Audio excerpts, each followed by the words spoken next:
अशी काही ठिकाणं असतात की जिथं आपल्याला जाण्याची इच्छा अशी होत नसते, पण जेव्हा कधी आपल्याला तिथं जाणं भाग पडतं, थोडासा वेळ तिथं व्यतीत करणं भाग पडतं, तेव्हा मात्र आपलं मन थांबतं. धकाधकीच्या धावपळीच्या जीवनातून आपल्याला विचार करायला थोडी उसंत मिळते.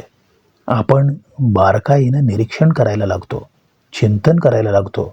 कधी कधी अशा गोष्टींवर ज्या गोष्टी आपल्या सहसा लक्षात देखील येणार नाहीत.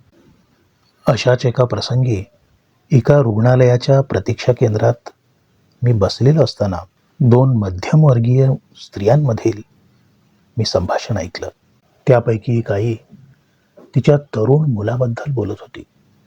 चुकीच्या संगतीने त्याच्या आयुष्याची दिशा बदलली आणि त्याला या रुग्णालयात आणून सोडलं. तिच्या आवाजातील वेदना तिच्या आवाजाच्या पट्टीपेक्षा किंबहुना तिच्या चेहऱ्यावरील दुःखापेक्षा देखील अधिक तीव्र होती. हातातोंडाशी आलेल्या मुलाचं आयुष्य असं वाया जात असताना पाहून त्या आईला जे कष्ट होत असेल ते ऐकून कुणाचंही हृदय हल्ल्या वाचून कसं राहील. ती आई आणि तिचे ते शब्द मनातून जायला तयारच नव्हते. विचार करत असताना 4 शतकांपूर्वी रचलेली समर्थ रामदास स्वामींची एक ओळ माझ्या लक्षात आली.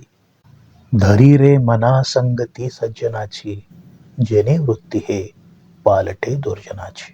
समर्थ अगदी कळकळीने सांगतात, अरे मना, चांगल्या लोकांच्या संगतीत राहा, जेणेकरून अशी संगत नकारात्मक वृत्ती देखील पालटून टाकतात, बदलून टाकतात. आधुनिक जगातलं शास्त्रीय संशोधन देखील याला पुष्टीच देते. मॉर्गन मेकॉल यांचे high flyers developing the next generation of leaders यामधील संशोधन देखील अशाच एका गोष्टीकडे लक्ष वेधते. त्यांच्या मते मोठमोठ्या कंपन्यांमधील उच्चपदस्थ नेतृत्वांविषयी बोलताना ते म्हणतात, त्यांच्या जडणघडणीतला सगळ्यात महत्त्वाचा मुद्दा म्हणजे त्यांना त्यांच्या जडणघडणीच्या वेळी ज्या वातावरणात ठेवले गेले ते वातावरण, त्यांच्याबरोबर काम करणारे जे सहकारी होते त्यांच्याकडून मिळालेले जे अनुभवातील शिक्षण होते ते खूप महत्त्वाचे असते. किती आश्चर्याची गोष्ट आहे.